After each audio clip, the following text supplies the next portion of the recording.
नमस्कार, मैं रुचि प्रताप। सबसे पहले मैं इस महाग्रंथ महाभारत को नमन करती हूँ, जो मुनि वेद व्यास जी द्वारा रचित तथा भगवान गणेश जी द्वारा लिखित महाकाव्य है।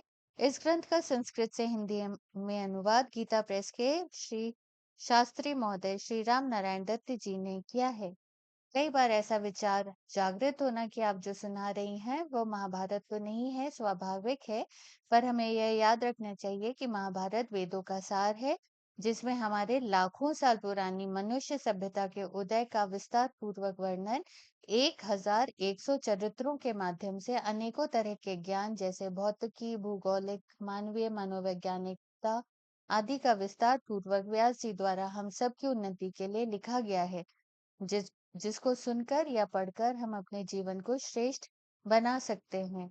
हम सबकी तरफ से कोटि कोटि धन्यवाद महाराज व्यास जी को।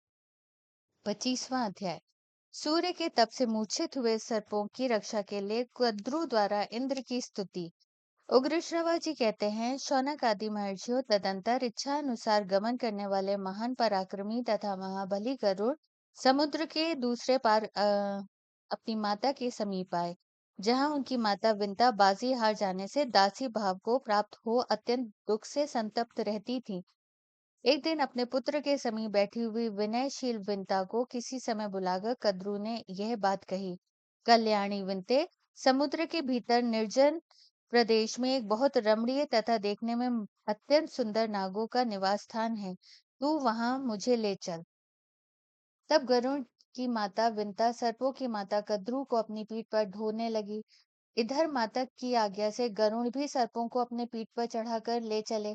पक्षीराज गरुड़ आकाश में सूर्य के निकट होकर चलने लगे, अतः सर्प सूर्य की किरणों से संतप्त हो मूर्छित हो गए। अपने पुत्रों को इस दशा में देख कद्रु इंद्र की स्तुति करने लगी। संपूर्ण देवताओं के ईश्वर, तुम्हें नमस्कार है। बलसूदन, तुम्हें नमस्कार है। सहस्त्र नेत्रों वाले समुचित नाशन शचीपते, तुम्हें नमस्कार है। तुम सूर्य के ताप से संतप्त हो सर्पों को जल से नहलाकर नौका की भांति उनके रक्षक हो जाओ। अमरोत्तम, तुम्हारी तुम ही हमारे सबसे बड़े रक्षक हो। पुरंदर, तुम अधिक से अधिक जल बरसाने की शक्ति रखते हो। तुम ही मेघ हो, तुम ही वायु हो और तुम ही आकाश में बिजली बनकर प्रकाशित होते हो। तुम ही बादलों को छिन्न भिन्न करने वाले हो और विद्वान पुरुष तुम ही महामेघ कहते हैं। संसार में जिसकी कहीं तुलना नहीं है, वह भयानक वज्र तुम ही हो। तुम ही भयंकर गर्जना करने वाले बलाहक प्रलयकालीन मेघ हो। तुम ही संपूर्ण लोकों की सृष्टि और संहार करने वाले हो। तुम कभी परास्त नहीं होते। तुम ही समस्त प्राणियों की ज्योति हो। सूर्य और अग्नि भी तुम ही हो। तुम आश्चर्य में महान भूत हो। तुम राजा हो और तुम देवताओं में सबसे श्रेष्ठ हो। तुम ही सर्वव्यापी विष्णु, सहस्त्र लोचन इंद्र, द्युति धाम देवता और सबके परम आश्रय हो। देव, तुम ही सब कुछ हो। तुम ही अमृत हो और तुम ही परम पूजित सोम हो। तुम मुहूर्त हो, तुम ही तिथि हो, तुम ही लव तथा तुम ही क्षण हो।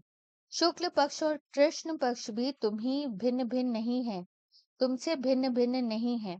कला, काष्ठा और त्रुटि सब तुम्हारे ही स्वरूप हैं। संवत्सर, ऋतु, मास, रात्रि तथा दिन भी तुम ही हो। तुम ही पर्वत और वनों सहित उत्तम वसुंधरा हो और तुम ही अंधकार रहित एवं सूर्य सहित आकाश हो। तिमी और तिमिंगिलों से भरपूर, बहुतेरे मगरों और मत्स्यों से व्याप्त तथा उत्ताल तरंगों से सुशोभित महासागर भी तुम ही हो। तुम महान यशस्वी हो, ऐसा समझकर मनीषी पुरुष सदा तुम्हारी पूजा करते हैं। महर्षि गण निरंतर तुम्हारी स्तवन करते हैं। तुम यमराज की अभीष्ट सिद्धि करने के लिए यज्ञ में मुदित मन से सोम रस पीते हो और वष्ट कारक पूर्वक समर्पित किए हुए भविष्य भी ग्रहण करते हो। इस जगत में अभीष्ट फल की प्राप्ति के लिए विप्रगण तुम्हारी पूजा करते हैं। अतुलित बल के भंडार इंद्र, देवांगों में वेदांगों में भी तुम्हारी ही महिमा का गान किया जाता है। यज्ञ परायण श्रेष्ठ द्वेष तुम्हारी प्राप्ति के लिए ही सर्वथा प्रयत्न करके वेदांगों का ज्ञान प्राप्त करते हैं। यहाँ कद्रू के द्वारा ईश्वर रूप से इंद्र की स्तुति की गई है। इस प्रकार श्री महाभारत आदि पर्व के अंतर्गत आस्तिक पर्व में गरुण चरित्र विषयक 25वां अध्याय पूर्ण हुआ। नमस्कार।